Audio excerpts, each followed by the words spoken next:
Following the attacks of 9/11, the White House under President George W. Bush issued a national security directive calling for a new approach to protecting the U.S. from attack. In June of 2002, ground was broken at the Missile Defense Complex at Fort Greely, Alaska. The threat against our nation potentially is always real, that we know that there are folks out there that have the capability to attack the homeland, and so we stand ready to defend against that. In early 2003, a small group of soldiers began training on the system in Colorado Springs. The 100th Missile Brigade was activated. The 100th Missile Defense Brigade is small, consisting only of about 300 members.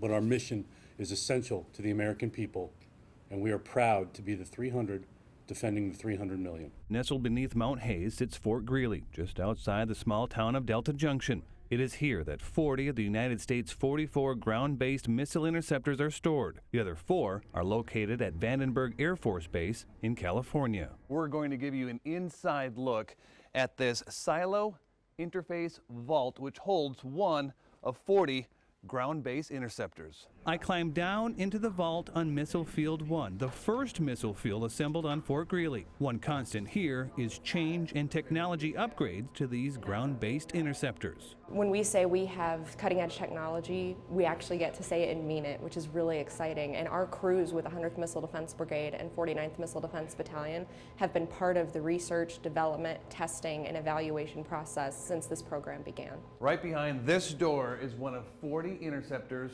ready to defend the homeland. The footage you are seeing is from a few years back. At this time, we're not allowed to open the blast door because every single ground-based interceptor in place is operational, or warm, as they say around here. That means they're ready to rock. The missiles are stored in these climate-controlled silos located at 3 different missile fields on base. The silos are 75 feet deep, and the ground-based interceptors, the silos have concrete and steel to keep them warm and safe, as you said, out of the elements. So why Alaska? Why is the last frontier so important when it comes to the defense system? Putting those ground-based interceptors in Alaska gives us great flexibility to provide the ability to engage against a threat to the U.S. from really any location against a diverse sort of range of cities or locations they might target. Currently, 9 nations, including the United States, have nuclear weapons. The others include Russia, North Korea, Britain, France, China, India, Pakistan, and Israel. If a nation were to attack the United States, the intercontinental ballistic missile would be launched into space. Think of it like someone pitching a softball. The trajectory of the missile most likely would pass through the Arctic or polar region before descending on a heavily populated city on American soil. Director, first threat system showing the impact location of Los Angeles. I recommend engaging the threat to Los Angeles. Using the sophisticated fire control system supported by sea, land, and space-based sensors, the soldiers of the brigade can track, intercept, and destroy a warhead of an incoming intercontinental ballistic missile in its mid-course phase of flight outside the Earth's atmosphere. The crews responsible for the execution of the mission are 2 5-soldier teams. One crew is based in Colorado, the other is here at Fort Greely. These 10 soldiers rotate shifts working 12-hour days, 4 days a week. The crews are considered to be deployed in place.